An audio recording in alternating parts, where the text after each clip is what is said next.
setengah ya. Dan ini banyak sekali dalilnya. Bagi teman-teman yang sudah melakukan dosa sebanyak apapun, sebesar apapun, seberat apapun, renungi ini. Firman Allah Subhanahu wa taala dalam surah Az-Zumar, dan ini ayat yang paling mulia. Saya subhanallah setiap membaca ayat ini merasa gembira sekali. Karena hampir semua, bukan cuma hampir semua umat Islam yang melakukan dosa asal mereka sempat taubat, Allah sudah sebutkan.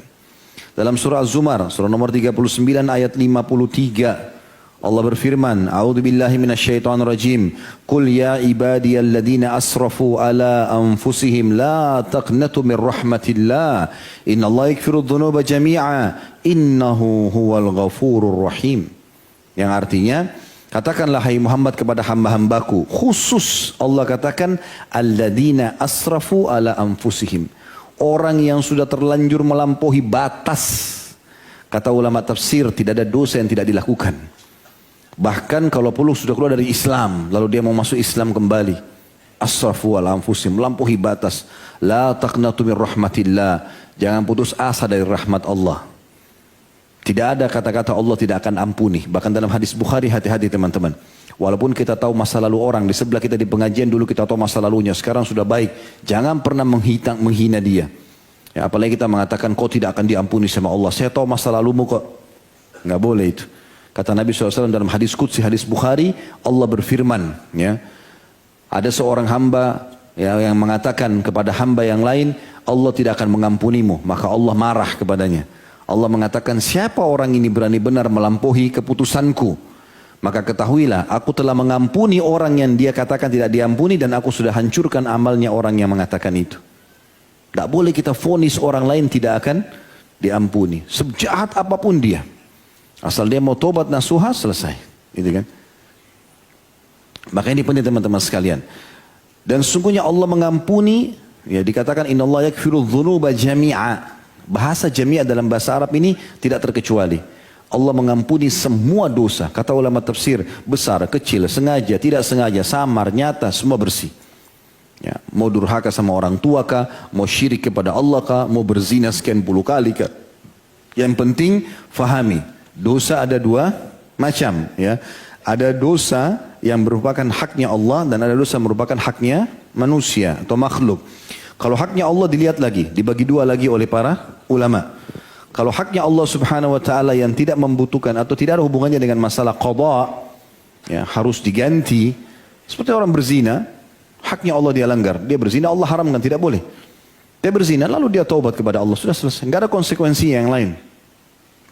Nggak ada konsekuensi. Tapi kalau misalnya dia bertaubat sementara dia pernah tidak keluarin zakat misalnya, atau dia punya utang Ramadan, utang Ramadan ini masih selisih di antara ulama. Kalau dia tinggalkan secara sengaja dengan orang yang, ya, atau dia tidak tahu dengan orang yang tahu, beda berbanding hukum yang jelas. Kalau ada hubungannya dengan masalah qada, maka dia taubat dan dia mengqadanya, gitu kan? Begitu pula dengan haknya manusia, ada dua macam. Kalau hak itu adalah perusakan citra, kita pernah ghibah, fitnah, gunjing ya, fitnah, mencaci maki, merendahkan, semua masalah ini, maka kita harus memperbaiki citra itu. Harus minta maaf dan perbaiki citranya. Lebih baik malu di dunia daripada malu di akhirat. Karena di akhirat tidak bisa lagi ucapan maaf. Yang ada adalah kasih bayar dengan pahala. Kata Nabi SAW, siapa yang punya masalah dengan saudaranya muslim di dunia, selesaikan di sini, halalkan. Sebelum datang akhirat tidak ada lagi, tidak berlaku lagi dirham dan dinar, nggak ada lagi, gitu kan? Kata para sahabat, apa di sana ya Rasulullah? Kata Nabi SAW, pahalamu dan dosanya dia. Pahalamu bayar, kalau habis dosanya dia kau ambil. Ini bahaya. Untuk apa kita setengah mati sholat, puasa lalu diambil oleh orang lain? Gara-gara mau campuri urusan orang lain, rumah tangganya, pekerjaannya, fisiknya, apa untungnya buat kita? Nggak ada untungnya. Ingat, kaidah hidup syar'i yang jelas. Kata Nabi SAW, min husni islami mar'i tarkuhu ma la ya'ni. Termasuk kesempurnaan Islam seseorang, dia meninggalkan apa yang tidak bermanfaat buat dia. Bukan urusan antum, jangan campurin. Gak usah masuk di situ. Ya. Ingat, bertanya juga sama orang, ikhwas sekalian, akhwat sekalian, rahimakumullah. Bertanya, sebelum tanya ke orang, tanya diri sendiri dulu. Pertanyaan ini penting gak buat saya? Ya, mau tanya bajunya orang, mau tanya topinya, mau tanya tasnya, mau tanya kerjaannya, mau tanya rumah tangganya. Penting nggak buat antum ini? Ada urusannya nggak? Kalau baju orang dia pakai bagus, kita tanya, memang kita ingin tahu mau beli, gak ada masalah. Tapi kalau setiap ketemu orang, oh bajunya beli di mana? Padahal nggak ada urusan sama dia. Kenapa warnanya begini? Kenapa begitu? Nggak perlu semua bertanya. Mungkin teman-teman sekalian dia pinjam baju tetangganya. Ya? Lah iya, lagi basah dia pakai baju tetangga kan? Antum tanya dia jadi nggak enak. Bagaimana istrinya? Mungkin baru cerai. Kita nggak tahu. Mungkin pertanyaan itu tidak enak buat dia. Bagaimana orang tua? Mungkin orang tuanya baru meninggal. Kita nggak tahu.